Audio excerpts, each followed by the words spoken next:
Pagdating ako sa ospital kung nasaan sa Vienna, matapos ang matagal-tagal na biyahe mula sa Sicily.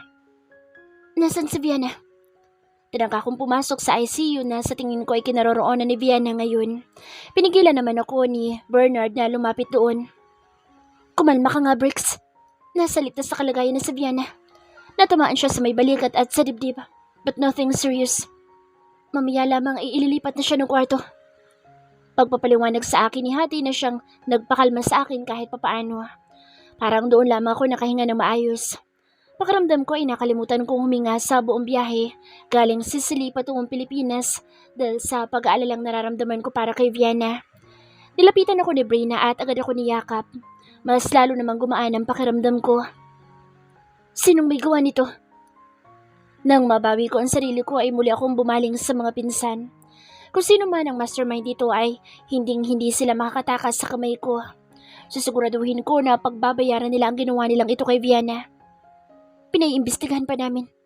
Ang huling balita ay nahuli na iyong sniper at pinipiganan nila upang makakuha ng impormasyon.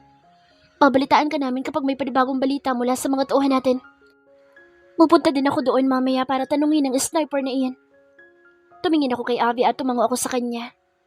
Ikaw na muna ang bahala doon, Avi. Kailangan ko manatili sa tabi ni Vienna hanggang sa masigurado ko ligtas na talaga siya at hanggang sa magising siya. Sabi ko kay Avion na tinungan niya naman. Biglang bumukas ang pinto ng ICU kaya napatayo ako sa pagkakaupo at sinulubong iyon. Ililipat na si Vienna ng kwarto nito. Sumunod lamang kami sa kanila tinintay ang instruction ng doktor kung kailan namin siya maaaring makita. Briggs, aalis muna kami. Mukhang handa na magsalita yung sniper. Balitaan ka na lang namin. Tinapik ni Hati ang likod ko. Tumango lamang naman ako sa kanila. Paalis na sila nang hinabol ko sila upang magbilin. Kung sino man ang gumawa nito kay Vienna, kill them. Kayo na ang bahala. But save the higher-ups and the boss of that dumb organization because I'll be the one to kill them. Seryosong sabi ko sa kanila.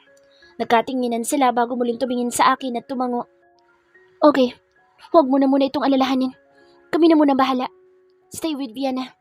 We'll give you an update later. Muli akong tinapik ni Bernard sa balikat at umalis na sila. Hindi rin naman nagtagal ay pinayagan na ako ng doktor na pumasok sa loob ng kwarto ni Vienna. Nagbilin lang siya ng mga bagay na hindi ko dapat gawin.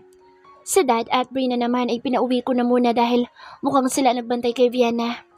Kahapon habang abala ako, naupo ako sa isang silya na malapit sa gilid ng kanyang kama bago marahang hawakan ang kanyang kamay. Inihaplos ko ang likod ng kanyang kamay sa aking muka habang mahigpit ko iyong hinahawakan. Please wake up. I'm here. Bulong ko habang pinagmamasdan ng natutulog niyang muka. Ang bigat ng nararamdaman ko ngayon at gustong-gusto ko nang pagbayarin ng gumawa nito sa kanya ngunit kailangan ko munang manatili dito sa tabi niya. Gusto ko ay ako ang una niyang makikita pagkagising niya. To my dismay, Vienna didn't wake up that day. Umaalis lang ako sa tabi niya saglit doon para makapaglinis ng katawan at makapagpalit ng damit at babalik din agad. Hindi ko na malaya na nakatulog ako. Natural lang din siguro iyon dahil simula ata nang malaman ko na nabaril si Vienna ay hindi ako nakatulog. Nagising lang ako na may pakiramdam ko ay may humawak sa braso kong nakapatong sa kanyang kama. Nag-angat ako ng tingin sa kanya at laking pasasalamat ko na nagising na siya. Sa sobrang taranta at saya ko ay patakbo na akong palabas ng silid niya upang tawagin ng doktor para matingnan siya ngunit pinigilan niya ako. Stay here. Ramdam ko sa kanyang boses na nangihina pa siya. Para akong aso na agad na pinakinggan ang sinabi niya. Hinawakan ko ang kamay niya at muli lamang naupo sa silyang kinaupan ko kanina. Hinimas ko ang kanyang ulo at ngumiti sa akin niya, assuring her that I won't leave her side. Ilang sandali pa'y bumalik na si Vienna sa kanyang pagkakatulog. Hinalakan ko ang kanyang kamay at marahan iyong binitawan bago nagtungo sa telepono at tawagan ang nurse station upang sabihin na nagising na si Vienna, ngunit nakatulog din agad. Nalaman ko ng Azaro family ang nag-utos na barilin si Vienna. Matagal na nila akong pinamamatyagan at nakikita nila na lagi kong kasama si Vienna. I was too careless. Alam ko na dahil sa ginawa ko sa kanila noon ay gagawa sila ng paraan para paghigantihan ako at si Vienna ang ginamit nila panlaban sa akin. May hawak akong baril sa magkabilang kamay ko habang kaharap ko ang kasalukuyang boss at ilan pa nitong alalay.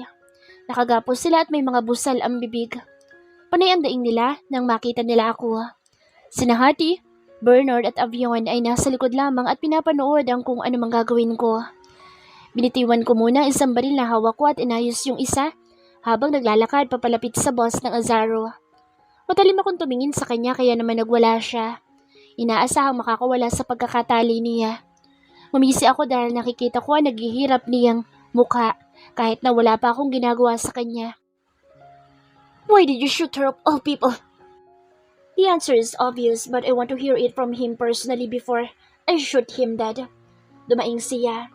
Puro impit na ungol at sigaw lamang ang aking naririnig. Napangisi ako dahil naalala ko may busal nga pala ang kanyang bibig. Tinanggal ko iyon at tiniyaan siyang magsalita. We're sorry. Hindi ko na uulitin yun. Patawarin mo. Naputol ang kanyang binabalak na sabihin at napalitan iyon ng malakas na pagsigaw. Namimilipit na siya sa sakit ngayon.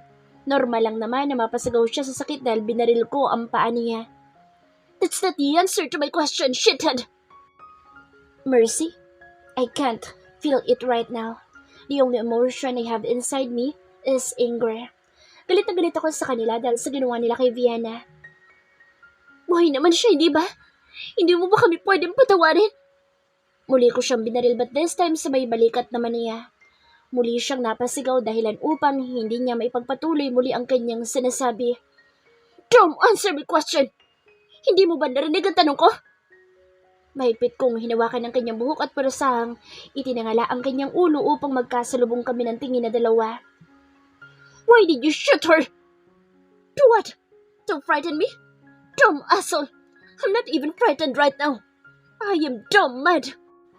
Itinuto ko ang baril na hawak ko sa pagitan ng kanyang baba at leeg. Naramdaman ko naman ang takot sa kanyang mga mata kahit napilit niyang tinitingnan ang kinaroroonan ngayon ng baril na hawak ko. Mahawak! Natahimik siya at tumura ng dugo nang suntukin ko ang kanyang muka gamit ang gilid ng aking kamao. Maawa! In the world of the mafia, mercy is nothing but a fictitious word. It doesn't exist, and it will not help you to escape death. Tinalikuran ko na siya at muling inayos ang dulo ng aking barila. The next bullet will be on his head. Gago ka talaga, Brillante! Ikaw ang nauna! Pinasabog mo isa sa mga kumpanya ko tapos kapag ginantihan ka, mainis ka? Sana, namatay na lang yung babae. Humarap ako sa kanya at agad na itunutok sa kanyang ulo ang barila. Hindi ko na siya pinagsalita pang muli dahil 3 bala ang ipinutok ko rito. Don't curse her! You're sorry. Excuse for shit! Madiing sabi ko sa lalaking wala ng buhay ngayon. Tinapunan ko naman ang tingin iyong alalay niya na kasalukuyang nanginginig at nagmamakaawa para mabuhay pa. Maybe, I'll give them something as a present. Sananyasan ko yung mga tauhan ko na pakawala ng mga iyon. Napaluhod naman sila at iniyuko ang kanilang mga ulo upang magpasalamat sa akin. Don't thank me. We're going to play a game. Sabi ko sa kanila. Napatunghay sila at napatingin sa akin. Kapag nakatakbo kayo hanggang gate ng warehouse na ito, hahayaan ko kayo mabuhay. Ngunit kapag nahagip kayo ng bala ng baril ko, don't play me. Sananyasan ko sila na tumayo at harapin na yung direksyon ng gate. Alam ko naman na wala silang lakas na tumakbo dahil sa bugbog na natamo nila pero wala akong pakaalam. Ang ginawa nila kay Vienna ang pinag-uusapan dito. Itinuto ko ang baril na hawak ko pataas at nang ipatok ko iyon ay agad silang nagunahan papalabas. Napangisi ako, tinalikuran na sila. Dumb monkeys! As I whispered those words, I snapped my fingers. Lumabas sa mga tauhan namin na malapit lamang sa may gate ng warehouse at pinagbabaril ang mga lalaking pinatatakbo ko kanina. Akala ko ba ikaw ang papatay sa kanila? Tanong nila sa akin. Mabilis ako nagsindi ng sigarilyo. Isang pag-ihip lamang naman ang ginawa ko at tinapon na rin agad iyon. I don't have time. I need to go back to the hospital. Yana needs me and she's more important. Binitawan ko na ang baril at inutusan ang mga tauhan namin na maglinis ng kalat. Nagpaalam na ako sa mga pinsan ko at umalis na doon. Palagay ko ay kailangan ko munang dumaan sa kondo upang makapaglinis bago harapin si Vienna. Alam ko na ayaw niyang ginagawa ko mga ganitong bagay. Ayokong pabigatin pa ang loob niya.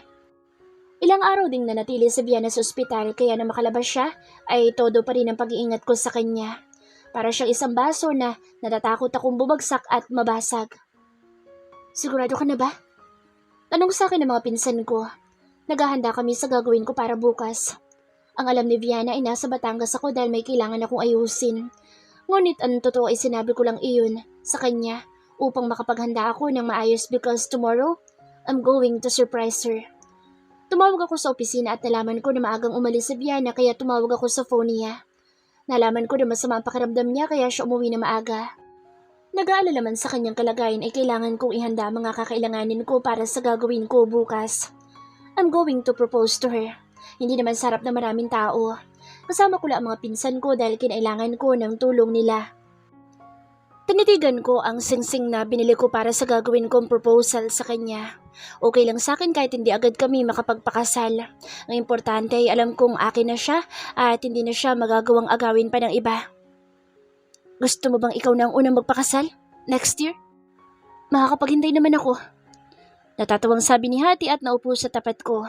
Itinaas niya ang baso at uminom ng alak. Tinawanan ko lang siya. Hindi pa rin naman ako sigurado. Kung kailan gusto ni Viana ay yun ang susundin ko. Kahit gustuhin kong bukas at ayaw niya magpakasal ay hindi ko ipagpipilitan iyon. Hindi ako makapaniwala na may yayayain ka babae para pakasalan ka. Hindi nga ako makapaniwala na magsaseryoso ka sa isang relasyon. Gago, hanggang ngayon para pa rin ako nananaginip. Isang bangungot. Saad ni Bernard. Hinayaan ko lang siya sa mga banat niya. Pasalamat siya at masaya ako ngayon kaya't hindi ko siya papatulan. Baka hindi ka makatulog niyan. Napatingin naman ako kay Zav. Totoo yun. Iniisip ko pa lang ang gagawin ko bukas ay parang nahihirapan na ako makatulog.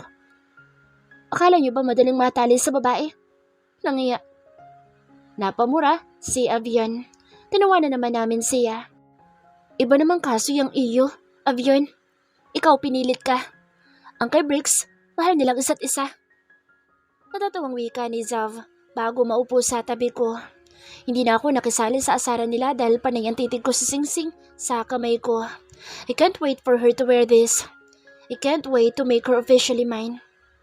Sa bagay, kung may engage kayo, Vienna would be untouchable. Hindi na siya basta-basta mapapahamak dahil protektado mo na siya. Protektado na siya ng mafia. Tumatangu-tangon sambit naman ni Harty. Sina Avion at Bernard ay nagtatalo pa rin sa isang gilid. Hayaan na ang mga isip bata. I hope everything will be well tomorrow. Sabi ko habang nakatitig pa rin sa singsing. Malakas akong hinampas ni Zav kaya't napatingin ako sa kanya. Come on, what's worse to come? Mahal niyo naman ang isa't isa. Your parents aren't against you. Bakit nga ba hindi mo sinabi sa pamilya mo ang balak mong gawin bukas? Brina knows. Hindi nga lang siya makakapunta dahil kailangan niyang pumunta ng doktor niya bukas. I don't want to tell Dad. Maybe after the proposal. Mom is out of town. I can't contact her. Tumangutango na lang sila sa sinabi ko. Nang gabing iyon, ay nakatulog lamang ako dahil sa alak na nainom ko. Tumawag ako kay Viana. Kinaumagahan ngunit hindi niya sinagot. Sa palagay ko ay may inaasikaso siya. Nag-text na lang ako na pauwi na ako. Gusto ko naman kahit papaano na alam niya na pauwi na ako. Wala pa rin naman siyang ideya sa binabala kong gawin. Kinakabahan ako. Yun ang sabi ko sa kanila na makarating kami sa parking ng kondo. Minutukan naman ako ni Sarah at malakas na tinawanan. Ngayon ka pa ba kakabahan? Ganoong excited na kami? She said as she excitingly clapped her hands. Kinakabahan yan kasi baka mag-dose si Viana. Don't worry. Naradi ko na yung balde sa likod para sa luha mo. Napatingin kami sa natatawang sa Bernard. Hindi ko naman masakyan ang pagbibiro niya dahil talagang kinakabahan ako. Gago mo talaga kuya. Palibhasay inggit ka. Pagsuway ni Hara sa kapatid. Napailing ako at pare-pareho na kami pumasok sa elevator. May mga hawak silang confetti para daw kapag nag-yes si Viana. Ewan ko sa mga ito. Ito isang confetti? Sa mukha ni Briggs sasabog. Pagbibiro naman ni Avi. Nagtawa na naman kami sa loob ng elevator habang naghihintay makarating ng penthouse. Si Brina lang ang wala. Hindi naman namin pwedeng pilitin ang katawan niya dahil inaatake na naman siya ng sakit niya. Kaya ang sabi ko sa kanya ay babalitaan ko na lang siya mamaya. Hindi ganoong kaingrande ang gagawin kong proposal. Sa ngayon ay simple lang muna. Binabala ko na kapag malapit na mismo kaming ikasal ay muli ako magpo-propose sa kanya. Nasa labas na kami ng penthouse at nagtatatalo na ang mga pinsan kong babae. Huminga ako ng malalim at pumasok na sa loob. Hindi ko nakita si Viana sa ibang parte ng penthouse kaya iniisip ko na nasa kwarto siya. Dito lang muna kami sa labas at makikinig. Papasok kami kapag nag-yes na si Vienna. Bulong ni Heaven. Hinayaan ko lang naman sila sa mga binabalak nila. Huminga ako ng malalim bago balakang pumasok sa loob ng kwarto. Nakita ko agad si Vienna na nakaupo sa gilid ng kama at nakatalikod sa direksyon ko. Hindi ko alam kung ano iniisip niya pero napangiti ako nang makita ko siya. Nakakaramdam pa rin ako ng kaba pero napapalitan na ito ng kakaibang kagalakan. Hey! Bati ko sa kanya na makalapit. Tinignan niya ako at napakunot ang noo ko nang makita kong parabang pagod na pagod ang mga mata niya. Hindi ba siya nakatulog na maayos kagabi? Marahan ko siyang hinila upang itayo mula sa pagkakaupo niya. Sumunod naman siya at agad ko siyang niyakap.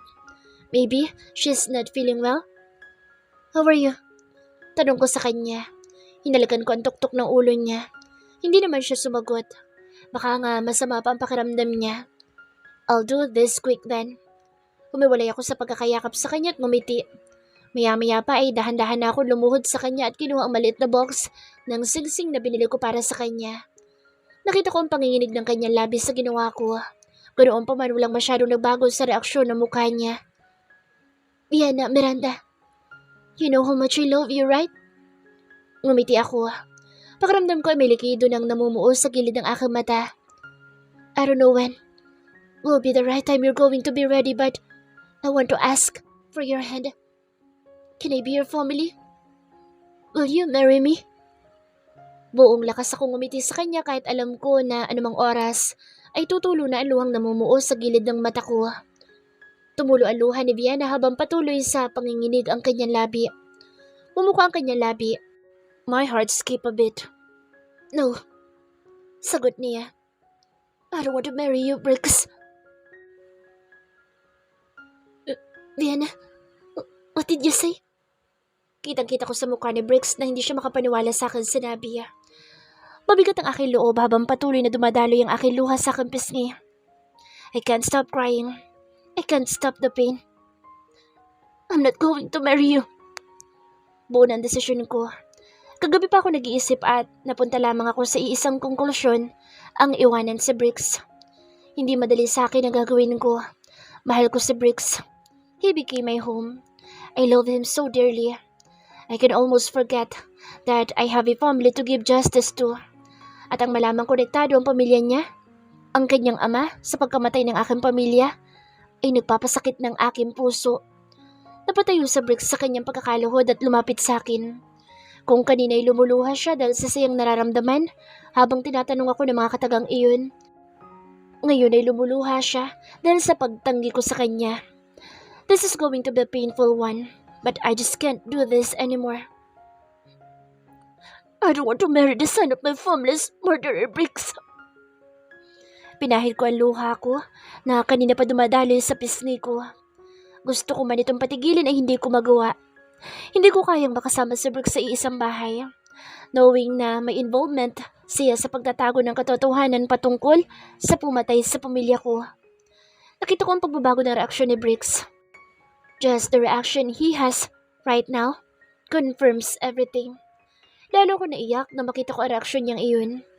Bakit niya inililihim sa akin? Bakit, Briggs? Bakit? Wala akong ibang masabi. Ang gusto ko lang ngayon ay sagutin niya ang katanungan kong iyon. Bakit niya kailangang itago sa akin ganoong ang tagal na pala niyang alam? Para ba pagtakpan ang ginawang krimen ng kanyang ama? Bien, tinabig ko ang kanyang kamay nang tangkain ako nitong hawakan.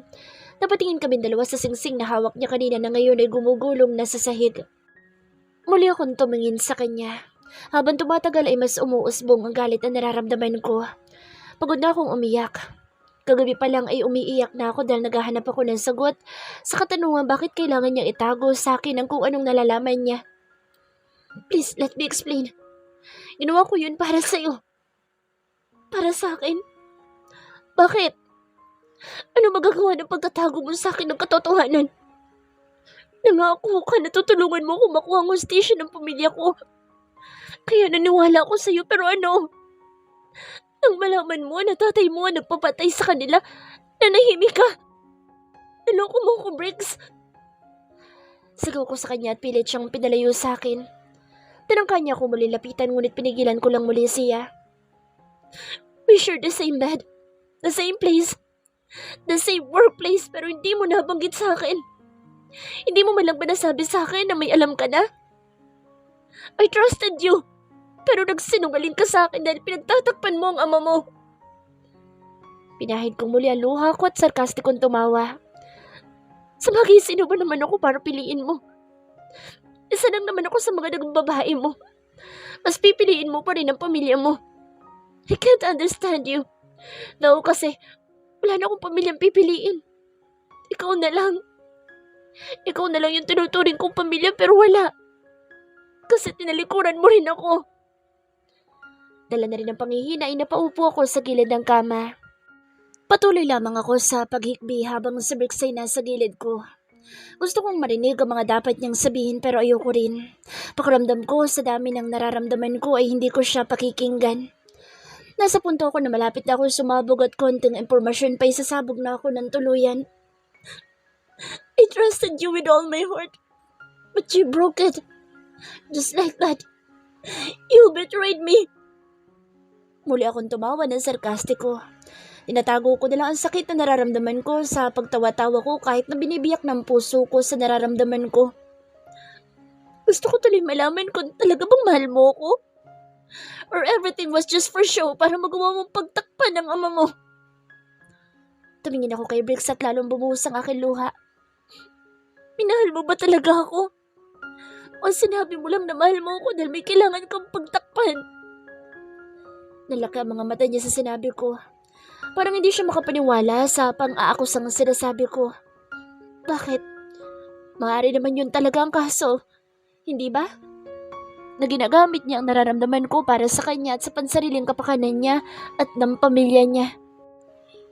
Hindi ako aangal na sinabi mo sa akin nagsinungaling ako sa iyo because I did. That's because I want to protect you. Ayoko na mag-isip ka pa. I am willing to throw my own father to jail for you. Wala man akong balak sabihin sa'yo pero trust me, gumagawa na ako ng paraan para ipakulong si Dad. But you, doubting my feelings for you? Shit, alam mo ba kung ano mga bagay ang kaya kong gawin para sa'yo? Tumaas ang boses ni Brix sa akin. Nanginig ang aking labi at lalo lamang dumaloy ang luha ko sa pisngi. Napatras ako ng tangkain niya muling lumapit sa akin. Kung kanina'y bahagyang nagdilim ang mga mata niya dahil sa pagdududa ko sa nararamdaman niya para sa akin, ngayon ay bumalik na itong muli sa isang malungkot na expression na konti na lang ay maiiyak na rin siyang muli. I'm sorry for shouting at you, baby. But please believe me.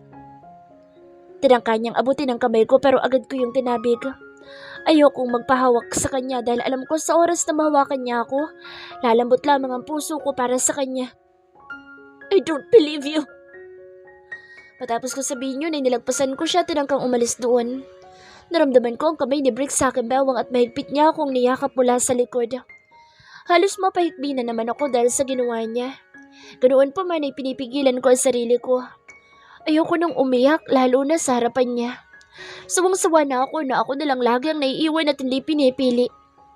I understand that he's doing that for his family. Siguro masyado lang ako naniwala sa kanya na pipiliin niya ako parati kagaya na lagi niyang ginagawa. But I guess I was wrong. Hindi niya ako pipiliin kapag pamilya na niya ang kalaban ko. Pilit kong tinanggal ang kanyang pagkakayakap sa akin ngunit sa bawat pagtanggal ko rito ay mas lalo lamang niyang hinihigpitan ang pagkakayakap niya. Nawalan na ako ng lakas. Kinagat ko ang labi ko at maling ipinikit ang mga mata. One last hug and I'm done. Just now, let me feel him. Hinayaan ko muna siyang yakapin ako at manatili kami sa ganoong posisyon at nang mabawi ko ang sarili ko, ay buong lakas kong tinanggal ang pagkakayakap niya sa akin at dalidaling umalis doon. Napatigil ako na makita ko mga pinsan niya sa labas. Napatingin sila sa akin at para bang nagtataka sa kung ano nangyayari. Didn't they hear? I doubt. Nasa living room sila.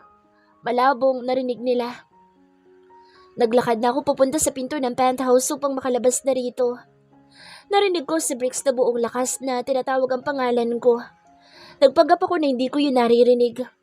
Mabilis ako nagpunta sa elevator at agad na pinindot ang button ng ground floor. Nakita ko si Brix na halos madapa na sa pagtakbo para lamang mahabol ako. Panay naman ang pindot ko ng button para magsara ang pinto ng elevator. Vienna! Yun ang huling narinig ko sa kanya bago tuluyang magsara ang elevator. Napaupo ako sa sahig na magsara na iyon. Halos manghina ang buong katawan ko dahil sa sakit na nararamdaman ko. Mas masakit pa ito kaysa nang mabaril ako. Hindi ko alam kung may physical bang sakit ang tatalo sa nararamdaman ko ngayon. I was a mess, but I arrived safely at my old apartment. Nagpapasalamat na lang din talaga ako at hindi ko ito binitawan at kahit na hindi na ako dito umuwi, ay binabayaran ko pa rin ang upa. Gusto ko lang talaga na kapag kailangan ko mapag-isa ay may mapupuntahan ako. Kagaya na lang ngayon. Nakatulog ako dahil sa kakaiyak ko ng gabing iyon at nagising na lamang na mabigat ang mga mata. Halos hindi ko na nga maimulat ng maayos sa mga mata kong iyon. Tumayo ako mula sa pagkakahiga. Bukod sa mabigat na mga mata at masakit na ulo ay mabigat din ang aking dibdib. Napahawak ako roon at halos bumuhos na naman ang aking mga luha. Hindi na. Ayoko nang umiyak. Nakakabawas lang ito, panandalian ng sakit pero bumabalik din naman agad at nakakapagod lamang. Nagayos ako ng itsura ko at lumabas ng apartment. Kailangan kong bumili ng makakain ko. Wala man akong ganong kumain ay kailangan ko na lakas para harapin sa bricks ulit mamaya. Naalala ko na naiwan ko pala halos lahat ng gamit ko sa bahay niya. Ang tanging nadala ko lang paalis ay ang cellphone ko na nasa bulsa ko. Panay ang buntong hininga ko matapos kong makaligo. Panay din ang tingin ko sa cellphone ko para matingnan kung anong oras na. Nagdadalawang isip ako ngayon kung babalakin ko pa bang bumalik sa condo ni Bricks upang makuha mga gamit ko. Sa ngayon ay ayoko siyang makita. Ayokong makita si Bricks sa dalawang rason. Una, naalala ko ang pagsasinungaling niya sa akin. Ang pagtatago niya sa akin ng katotohanan tungkol sa pagkamatay ng aking pamilya. Alam ko na hindi ko rin siya masisisi dahil pamilya niya iyon, Baregas. I was too spoiled na iniisip ko na laga akong pipiliin ni Bricks. I guess not. Pangalawa, nasasaktan lang ako lalo kapag nakikita ko ulit siya. Lalo na kapag umiyak na naman siya at nang makaawa sa harapan ko. Hindi ako sigurado kung tunay ba ang pag-iyak niyang iyon o hindi. Nasira na ang tiwala ko sa kanya na ultimo ang nararamdaman niya para sa aking pinagdududahan ko. Masama ba akong tao? Mababaw ba ang dahilan ko? Nasaktan lang naman ako. Alam ko na hindi excuse ang nasaktan ka para makasakit ka na ibang tao pero hindi ko alam ang dapat kong gawin. Masyadong maraming bagay ang tumatakbo ngayon sa isipan ko na nawawala ang kahit na anong rasyonal na pag-iisip ko. Gustuhin ko mang intindihin ang dahilan ni Bricks sa kung bakit siya nagsinungaling sa akin ay hindi ko magawa. Muli akong huminga ng malalim. Nagdesisyon na ako na pupunta ako muli roon para kunin ang mga gamit ko. Yun lang naman ang ipupunta ko. Hindi ko kailangan tingnan o kausapin si Bricks. Maraming text at tawag sa Bricks sa akin kagabi ngunit hindi ko na pinansin ang mga iyon. Ano pa bang dahilan para kausapin ko siya? Wala na naman. Nang mabuo ang loob ko ay agad akong tumayo at naglakad papalabas ng apartment. Mabigat ang aking paghinga sa kada hakbang ng aking paa. Pakiramdam ko ay papalapit ako ng papalapit sa kinaroroonan ni Bricks ay pabigat din ang pabigat ang nararamdaman ko. Dahil kilala na ako ng mga tao sa lobby ay hindi na ako tumigil pa roon. Ito rin naman ang huling beses na pupunta ako rito. Sumakay ako ng elevator at agad na nakarating ng penthouse. Nakakapanibago man na walang mga tao sa labas dito upang magbantay kay Bricks, ay kumatok pa rin ako sa pinto ng penthouse niya. Nakailang katok na ako ay wala pa rin nagbubukas dito. Wala din ako naririnig na sumasagot sa kabilang bahagi. Tulog pa kaya siya o wala siya ngayon dito? Kinuha ko ang cellphone ko. Ayoko mag-text sa kanya, ginawa ko. I'm outside of your condo. Yun na lamang ang ipinadala ko mensahe sa kanya. Ilang sandali pa'y bumukas na rin ang pinto. Nakita ko sa Bricks sa harapan ko. Just like me, he is also a mess. Agad ako nag-iwas ng tingin. Can I come in? Nilawakan niya ang bukas ng pinto at binigyan ako ng daan. Nagpasalamat ako sa kanya at pumasok na sa loob ng kondo niya. Tahimik ako naglakad papunta sa kwarto niya at siya naman ay tahimik lang din na sumusunod sa akin. I'm just here to get my things. Aalis din ako agad pagkatapos. Sorry kung nastorbo pa kita. Agad kong kinuha yung bag ko at inlagay doon ang mga gamit ko na nandito sa kwarto niya. Hindi ko na siya muling titingnan pa. Baka maiyak lang ulit ako kapag nakita ko ang mukha niya. Wala akong ideya sa kung ano nangyari sa kanya kagabi. Hindi ko alam kung ano mga pinaggagawa niya pero sa tingin ko hindi lang ako ang nasasaktan sa nangyayari. Still, that's not enough reason to back down at tumakbo na lang ulit sa tabi niya. Pamilya ko ang pinag-uusapan dito and who knows, maybe his father was the one who killed my tita and cousin too. Patuloy lamang ako sa ginagawa kong pagkuha ng mga gamit ko. Hindi ko na pinansin pa kung magulo ang pagkakalagay ko nito sa bag.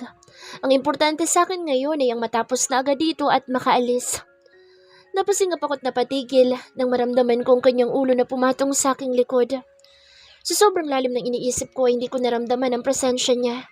Na hindi ko malang naramdaman na naglakad na pala siya papalapit sa akin. Don't leave me, please. Mahina man iyon, ngunit rinig na rinig ko ang pagmamakaawa niya. Hindi agad ako nakabalik sa ginagawa ko. His voice broke my heart. Pero masyado na akong durog sa lahat na nangyari kahapon, kaya sa tingin ko ay kaya ko itong tiisin. Hindi ako bibigay ngayon. Nagpanggap ako na hindi ko siya narinig. Na wala akong narinig na pagmamakaawa niya kahit na paulit-ulit yun sa aking isipan. Pakiramdam ko'y tutulo na naman ang luha ko dahil sa ginagawa niya. Bumalik ako sa pagkuha ng gamit ko. Pinag-iisipan ko nga na iwanan na lang iyong iba dahil gusto ko na talagang umalis dito at hindi na siya makita pang muli. Stay with me, Vienna. Please. Ang daging iyo. Halos marinig ko sa pagitan ng bawat salita niya ang paghikbi niya. Napatingala ako dahil nararamdaman ko na ang luha sa aking mga mata na nagbabadyan tumulo. Huminga ako ng malalim at kinuha na lang isa pang piraso ng damit. Sa tingin ko'y sapat na ito mga gamit na nakuha ko. Iwanan ko na lang yung iba. Tumayo ako mula sa kinaroroonan ko kanina at napansin ko na muntikan na matumbas si Briggs sa pagkakaluhod dahil sa ginawa ko. Napatingin ako sa kanya at nakita ko na naman na nagawa niyang ibalansa ang sarili. Nakahinga ako ng maluwag at nagdesisyon ng maglakad palabas. Bago pa man ako makaabot ng pinto ng kanyang kwarto ay naramdaman ko na namang muli ang malakas niyang braso na humawak sa akin. Ang isa ay nakapalibot sa may dibdib ko at ang isa ay nasa may bewang ko. Napatigil ako sa paglalakad dahil doon. Ang mahinang paghikbi ni Briggs kanina ay mas maririnig mo na ngayon. Ang mga luhang kanina ko pa rin nararamdaman sa aking mga mata ay hindi na nagpaawat at bumagsak na sa aking pisngi. Nanginginig din ang aking labi. Ganoon pa man ay pinigilan ko ang humikbi kahit na ang resulta nito ay ang panginginig ng aking balikat. Please tell me. What should I do? Just don't leave me, please. Sabit nito sa namamaos na boses. Hindi ko alam ang gagawin ko kapag iniwan mo ko, Vienna. Nagmamakaawa ako sa'yo. May kumawalang mahinang hikbi mula sa akin. Pero agad ko rin iyong pinigilan. Kailangan ko magpakatatag. Nagdesisyon na ako na ang pagkuha lamang ng gamit ko ang ipupunta ko rito. Ang daging iyo. Don't leave me. I'll do anything, just don't leave me. I love you. Mahal na mahal kita. Don't do this. His voice is cracking which makes a huge impact on me. Halos maramdaman ko ang pangihina ng tuhod ko dahil sa pagkabasag ng boses niya. I had enough, Briggs. It's over. I don't want to stay. With every remaining strength I have, I said it.